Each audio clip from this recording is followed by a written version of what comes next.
Hello hi friends, ఎలా ఉన్నారండి? అందరూ బాగున్నారు కదా? హాట్ బాక్స్లో పప్పు వేసి చూడమన్నాను కదండి, ఆ టిప్ మీతో షేర్ చేసుకోబోతున్నాను. ఇప్పుడు టిప్ నెంబర్ 1 చూద్దాం. మనం ఎప్పుడైనా శనగపప్పును రాత్రి నానబెట్టేసుకొని మార్నింగ్ అయితే చేసుకుంటూ ఉంటాం కదా. అలా ఎప్పుడైనా మర్చిపోయినప్పుడు ఇలా అయితే మీరు ట్రై చేసి చూడండి. ఒక హాట్ బాక్స్లోనికి మనకి ఎన్ని కావాలో అన్ని శనగపప్పును వేసేసుకొని అందులోనికి హాట్గా ఉన్న వాటర్ని వేసేసుకోవాలి. హాట్ వాటర్ని వేసేసిన తర్వాత మూత పెట్టేసి మనం 1 అవర్ పాటు సైడ్ పెట్టుకున్నామంటే మనకి పర్ఫెక్ట్గా మనకి రాత్రి నానబోసినప్పుడు ఎలా అయితే మనకి నానుతాయో ఆ విధంగానే సేమ్ మనకి పప్పు అనేది చాలా పర్ఫెక్ట్గా మనకి నానిపోతుంది. ఇప్పుడు నేను మీకు మూత తీసి చూపిస్తాను, చూసేయండి ఎంత పర్ఫెక్ట్గా నానిందో. అలాగే మీకు అర్థం కావడం కోసం ఒకటి తీసి చూపిస్తాను, చూసేయండి ఎంత పర్ఫెక్ట్గా నానిపోయిందో పప్పు అయితే. ఎప్పుడైనా మర్చిపోతే ఇలా అయితే మీరు ట్రై చేసి చూడండి. ఎలా అనిపించిందో కామెంట్ చేయడం అలాగే లైక్ చేయడం అసలు మర్చిపోవద్దు.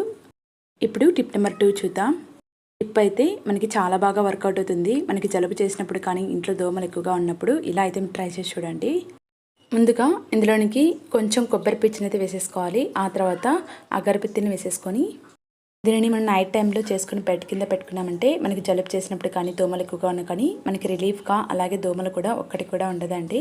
ఇందులోని కొబ్బరి పిచ్చిని వేసేసాం కాబట్టి తొందరగానే వెలుగుతుంది. ఆ తర్వాత ఇందులోని కొంచెం పసుపుని అయితే వేసేసుకోవాలి. ఇక్కడ నేను పసుపు యాడ్ చేశాను 1 టీ స్పూను. ఆ క్లిప్ అయితే మిస్ అయిందండి, ఏమనుకోవద్దు. దీనిని మనం బెడ్ కింద పెట్టుకున్నామంటే దీని నుంచి వచ్చే ఆవిరి అనేది మనకి జలుబు చేసినప్పుడు రిలీఫ్గా ఉంటుందండి. ఈ టిప్ నచ్చింది కదా? నచ్చినట్లయితే లైక్ చేయడం అసలు మర్చిపోవద్దు. ఇప్పుడు టిప్ నెంబర్ 3 చూద్దాం. మనం షాప్ నుంచి తెచ్చుకున్న తర్వాత కిస్మిస్ అనేది 1 వీక్ వరకు ఫ్రెష్గా ఉంటాయండి. ఆ తర్వాత అందులో ఉన్న జ్యూస్ తగ్గిపోయి అలాగే ఇవి ముద్దలాగా అవుతూ ఉంటాయి. అలా కాకుండా ఇలా అయితే మీరు ట్రై చేసి చూడండి. మనకి ఎన్ని రోజులున్నా ఈ విధంగా జ్యూసీగా ఉండాలంటే ముందుగా ఏ డబ్బాలు అయితే స్టోర్ చేసుకుంటామో ఆ డబ్బాను వాష్ చేసుకొని 1 అవర్ పాటు ఎండలో ఉంచుకోవాలి.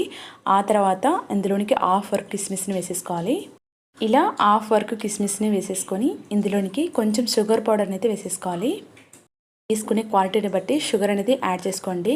ఇక్కడ నేను 1/2 టీ స్పూన్ షుగర్ పౌడర్ని అయితే వేసేసుకుంటున్నాను. ఇలా షుగర్ పౌడర్ని వేసుకోవడం వల్ల మనకి ఎన్ని రోజులున్నా ఫ్రెష్గా అలాగే ముద్దలా కాకుండా ఉంటాయండి. మొత్తం కిస్మిస్ని వేసేసి మనం దీనిని 2-3 టైమ్స్ ఇలా అన్నామంటే మొత్తం ఈక్వల్గా స్ప్రెడ్ అయిపోతుంది ఈ షుగర్ పౌడర్ అనేది. ఇలా మీరు స్టోర్ చేసుకున్నారంటే ఎన్ని రోజులున్నా ముద్దలా కాకుండా పురుగు పట్టకుండా చాలా ఫ్రెష్గా జ్యూసీగా ఉంటాయి. టిప్ నచ్చింది కదా? నచ్చినట్టయితే లైక్ చేయడం అసలు మర్చిపోవద్దు.